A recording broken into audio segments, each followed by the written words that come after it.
শনিবার ষষ্ঠ দফার ভোট মেদিনীপুরে, আর তার আগেই বুধবার রাতে নন্দীগ্রামে খুন। বিজেপির মহিলা কর্মীকে পিটিয়ে খুনের অভিযোগ, গুরুতর আহত তার ছেলে, যিনি স্থানীয় বিজেপি নেতা। তিনি ভর্তি হাসপাতালে। বিজেপির দাবি, নন্দীগ্রামে এই খুনের পিছনে রয়েছে তৃণমূল। মানতে নারাজ তৃণমূল। তাদের দাবি, বিজেপির দলীয় কোন্দলেই এই খুন।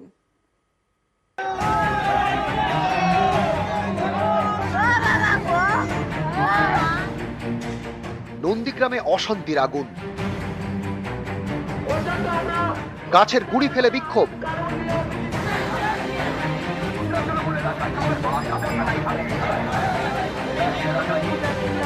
নন্দীগ্রামে শোনা গেল স্বজন হারানোর কান্না।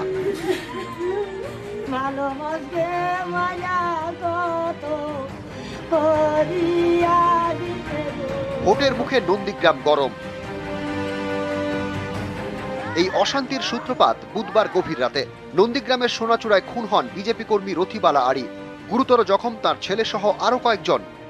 আমার মা মারা গেছে, আমার দাদা এখন কলকাতা পিজিতে ভর্তি আছে, অসুস্থ খুব, বাঁচবে কিনাও জানি না, কি হবে এখন।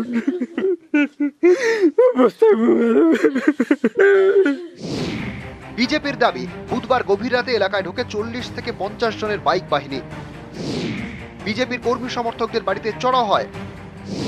দরজা ভেঙে ঢোকে স্থানীয় নেতা সঞ্জয় আড়ির বাড়িতে। তারপর ডেকে নিয়ে যায় সঞ্জয় ও তার মাকে। টিএমসি ওরা রাত্রে নিয়ে যে ওরা মারধর করেছে, এখান থেকে ডেকে নিয়ে গেছিল।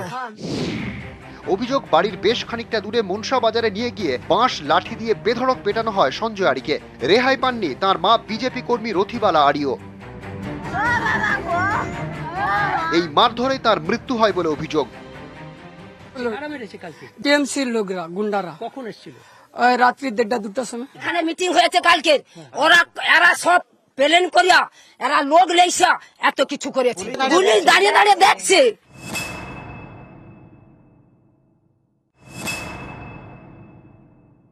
গতকাল রাত্রি আলডাজি সহ তৃণমূল কংগ্রেসের দেবুরায় সোনাচূড়া অঞ্চলে সভাপতি, তার নেতৃত্বে 50টা মোটর বাইক গিয়ে তারা ভারতীয় জনতা পার্টির সমর্থকদের উপরে অত্যাচার করে, যার ফলস্বরূপ রথিবালা আড়ি তিনি মারা গেছেন এবং তার পুত্র হসপিটালে কলকাতাতে ভর্তি করা আছে, সঞ্জয় আড়ি।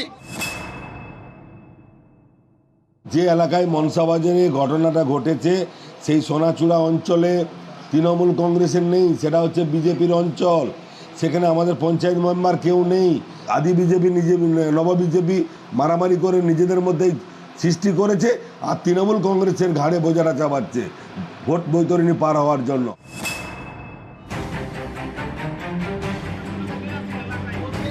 বুধবার গভীর রাতে নন্দীগ্রামে খুন বিজেপি কর্মী।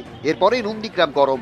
নন্দীগ্রামের আমগাছিয়ায় বিজেপি আশ্রিত দুষ্কৃতীরা এক তৃণমূল কর্মীকে ব্যাপক মারধর করে বলে অভিযোগ। ঘটনায় আরও 2 তৃণমূল কর্মী আহত হন বলে দাবি। তৃণমূল কর্মীদের বাড়িতেও হামলার অভিযোগ বিজেপির বিরুদ্ধে। এইসব অভিযোগ অবশ্য উড়িয়ে দিয়েছে গেরুয়া শিবির। নিউজ 18 বাংলা।